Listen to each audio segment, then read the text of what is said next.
Today's video is a story of what happens when one person is technologically incompetent and one person is very technologically competent and gracious, and what can happen when we still are able to collaborate and put things together. So you'll notice today's video is a little bit chopped up.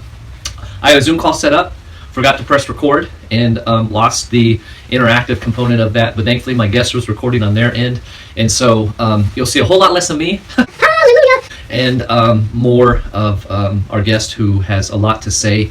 Our guest is Ed Cross, also known as the Restoration Lawyer.